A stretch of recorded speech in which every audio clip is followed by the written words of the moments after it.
નમસ્કાર મિત્રો, સ્વાગત છે તમારું અમારી આ યુટ્યુબ ચેનલ જ્ઞાન યાત્રામાં।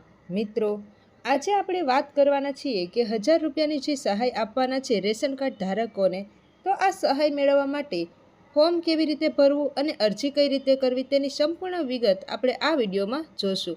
તો મિત્રો, વિડીયોને સ્કીપ કર્યા વગર પૂરેપૂરો જોઈ લેજો। અને હા મિત્રો, જો તમે અમારી ચેનલ પર પહેલી વખત આવ્યા હોય તો અમારી ચેનલને લાઇક કરજો, શેર કરજો અને સબસ્ક્રાઈબ કરજો।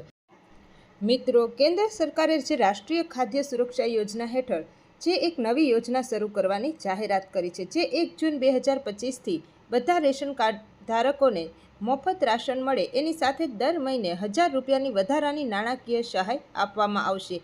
આ જે યોજના છે એ ગરીબ અને મધ્યમ વર્ગના પરિવારોને જે મોંઘવારીથી રાહત આપવા માટે શરૂ કરવામાં આવી છે। તો મિત્રો, કેન્દ્ર સરકાર દ્વારા જે ગરીબ અને મધ્યમ વર્ગના લોકો છે એમને દર મહિને 1000 રૂપિયાની સહાય આપવામાં આવશે। એટલે કે 1 જૂન 2025 આવતા મહિનાથી આ યોજનાની શરૂઆત કરવામાં આવશે। ત્યારબાદ વાત કરીએ મિત્રો કે આ યોજના ખાસ કરીને એવા પરિવારો માટે છે કે જે અંત્યોદય યોજના એટલે કે અંત્યોદય કાર્ડ ધરાવે છે, એમાં ખાસ કરીને આ યોજનાનો લાભ આપવામાં આવે છે।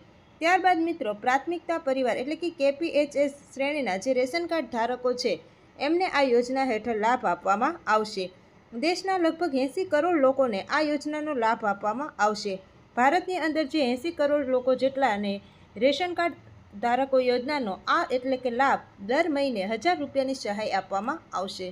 ત્યારબાદ વાત કરીએ મિત્રો તો કે જે આ યોજનાનો લાભ કેવા પરિવારને મળશે, તો કે ઘરની વાર્ષિક આવક જેની 2 લાખથી ઓછી હોય, રેશન કાર્ડની અંદર ફરજિયાત KYC હોવું જોઈએ। ત્યારબાદ મિત્રો, તમારા ઘરની અથવા તો કુટુંબની જે વાર્ષિક આવક છે તે 2 લાખ રૂપિયાથી પણ ઓછી હોવી જોઈએ, 2 લાખથી વધુ ના હોવી જોઈએ।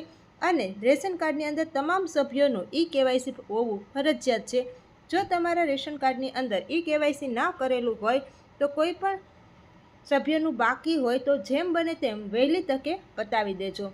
ત્યારબાદ મિત્રો, આ યોજના અંતર્ગત ખાદ્ય સુરક્ષા પણ પૂરી પાડવામાં આવશે અને જે 1000 રૂપિયાની નાણાકીય સહાય છે તે DBTના માધ્યમથી ડાયરેક્ટ અરજદાર અથવા તો લાભાર્થીના બેંક ખાતામાં આવશે અને DBT દ્વારા ડાયરેક્ટ તમારા બેંક ખાતાની અંદર આ સહાય યોજના જમા કરવામાં આવશે। અને જે આ અરજી છે તે 1 જૂનથી શરૂ થશે અને એને તમે કઈ રીતે ફોર્મ ભરી શકો એનો વિડીયો પણ આપણે બનાવશું। તો તમે અમારી ચેનલને સબસ્ક્રાઈબ કરજો જેથી કરી આવનારા તમામ વિડીયોની માહિતી તમને મળી રહે। આવા જ નવા વિડીયો સાથે આપણે ફરીથી મળીશું। ત્યાં સુધી જય હિન્દ, જય ભારત।